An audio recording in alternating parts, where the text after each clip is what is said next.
বাড়িওয়ালার সামনে বারবার আমার হাত ধরতেছিলেন কেন? আরে বাবা, আপনার হাত না ধরলে বাড়িওয়ালা বুঝতো কিভাবে যে আপনি আর আমি হাজবেন্ড ওয়াইফ? সেই জন্য আমি বাধ্য হয়ে আপনার হাত ধরছি। তাছাড়া আপনার হাত ধরার কোনো শখ বা ইচ্ছা কোনোটাই আমার নাই। ইচ্ছা আছে কিনা নাই আপনার হাত ধরার স্টাইল দেখেই বুঝে গেছি। আর খবরদার বলে দিচ্ছি, আমার হাত আপনার কখনোই ধরবেন না। ঠিক আছে, আমি আপনার হাত ধরলাম না। আপনি আপনার হাতটা ফ্রিজের মধ্যে ঢুকায় রাখেন, যান। এখানে তো মাত্র একটা রুম, একটা বাথরুম।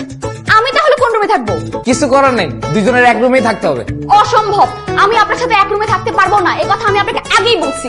আগের কথা বাগে খাইছে, আগে কি বলছে সেটা ভুলে যান। এখন যেহেতু এক রুম আছে, এক রুমের ভিতরে আমাদের দুজনকে থাকতে হবে। এখানে থাকলে থাকেন, না থাকলে ফোটেন। আপনি তো দেখতেছি আপনার কথা বড় খেলা করা শুরু করে দিচ্ছেন। ভবিষ্যতে কি করেন আল্লাহই জানে। ঠিক আছে, একটা রুম তো থাকলাম, কিন্তু আমার সাথে ছুরি থাকবে। যদি কোনো বাড়াবাড়ি করেন, আমার কাছে আসার চেষ্টা করেন, তাহলে একদম ছুরি দিয়ে নাড়ি বুড়ি বের করে ফেলবো। আজকালকার মেয়েদের যে অবস্থা, আমার মনে হয় কি আমি আপনার কাছে যাবো না, দেখা যাবে আপনি বরং আমার গায়ের উপরে এসে পড়ছেন। চুপ করেন, আমি ওইরকম মেয়ে না। এটা কি জানালা? ওয়াও, আমি জানালার পাশে থাকবো, আপনি ওই সাইডে গিয়ে থাকেন। Excuse me, hello.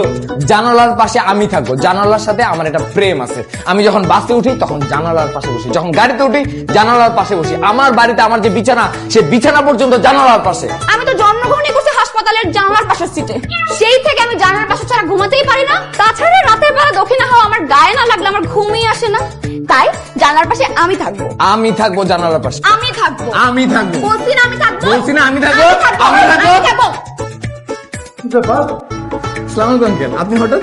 তোমরা বাসায় ঢুকতে না ঢুকতে ঝগড়া শুরু করে দিয়েছো কেন? আমরা ঝগড়া করছি কোথায়? আমরা তো প্রেম করছি, তাই না বাবু? খবরদার, মিথ্যা কথা বলবা না। আমি ঢুকার সময় শুনলাম তোমরা চিৎকার চেঁচামেচি করে দুজনে ঝগড়া করছো। আঙ্কেল, এখনকার ঝগড়া মানে তো প্রেম। যে প্রেমে যত বেশি ঝগড়া, সেই প্রেম তত মধুর।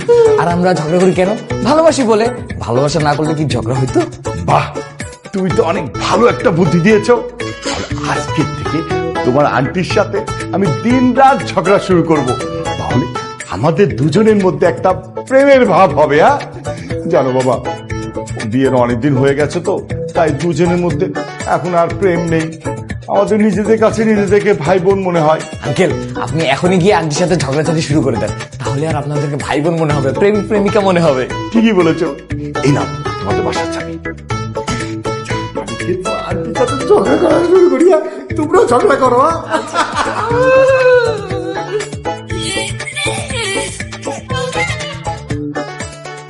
ও মাই গড!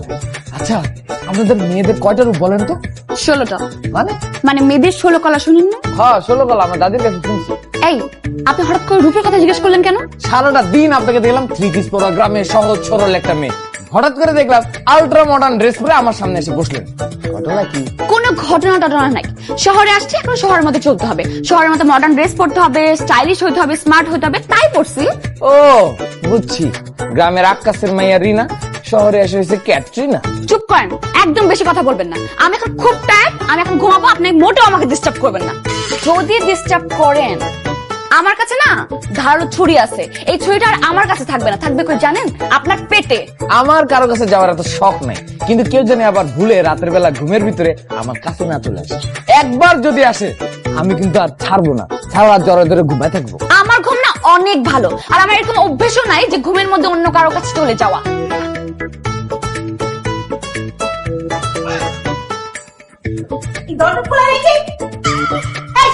তোমার নাম জানো কি?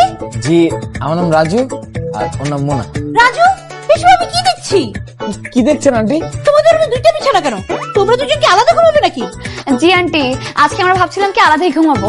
থাপড়ায় তোমার দাঁত ফেলাই দেবো আমি। তোমরা দুজন নতুন বিয়ে করছো, তা আবার প্রেম করে নতুন বাসা নিছো। এখন তোমাদের প্রেম ভালোবাসা মহব্বতের সময়, এখন তোমরা আলাদা ঘুমাচ্ছ কেন? আপনি আসলে আমার আম্মা। মানে মানে আপনি আমার মনের কথা বলে দিচ্ছেন, আমিও তাকে একই কথা বলতেছি। আমাদের দুইজনের ভিতরে একটু আগে একটা ছোট্ট বিষয় নিয়ে কথা কাটাকাটি হয়ে গেছে, এই জন্য সে রাগ করে আলাদা বিছানায় ঘুমিয়ে গেছে। আমি এত করে বললাম যে বাবু সরি, সোনা সরি, সে মানছেই না। ও, অভিমান চলছে তাই না? অভিমানের ভালোবাসা যে কি মিষ্টি তোমাদেরকে বলে বোঝানো যাবে না। জানো রাজু, তোমার আঙ্কেলের সাথে না আমার এখন মান অভিমান চলছে। সে যাই হোক, এই এখন অভিমান ভাঙো। রাতের বেলা স্বামীকে রেখে আলাদা ঘুমাইতে হয় না, তাহলে স্বামী অমঙ্গল হয়। জি আন্টি, বুঝতে পেরেছি। আমি তোমাদের দুজনের জন্য পিঠা বানিয়ে নিয়ে এসেছি। এখন তোমরা দুজন দুজনকে পিঠা খাইয়ে দে, রাগ ভাঙো। নাও নাও নাও, ধরো ধরো, এরা যেন ধরো ধরো।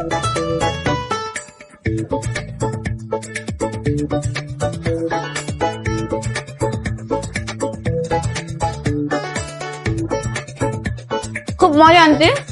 আন্টি রাতে ভাত খেয়েছি তো, এখন আর না খাই রেখে দিই। আন্টি আচ্ছা ঠিক আছে, এই নাও নাও একটা ধরো, ঢেকে রাখ।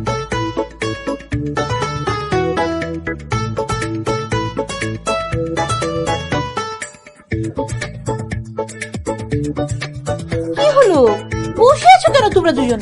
শুয়ে পড়ো।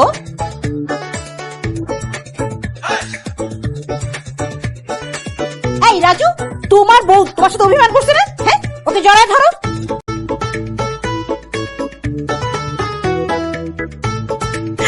ওয়াও কি রোমান্টিক। এই চুপ, কি রোমান্টিক। আমার মেয়ে মিথিলা। হ্যালো। আচ্ছা হাই হ্যালো সকালে হবে, হ্যাঁ তোমরা ঘুমাও, আর আমি বাইরে দিয়ে দরজা লাগিয়ে যাচ্ছি। সকালে এসে দরজা খুলে তারপর তোমাদের সাথে কথা বলবো। Good night.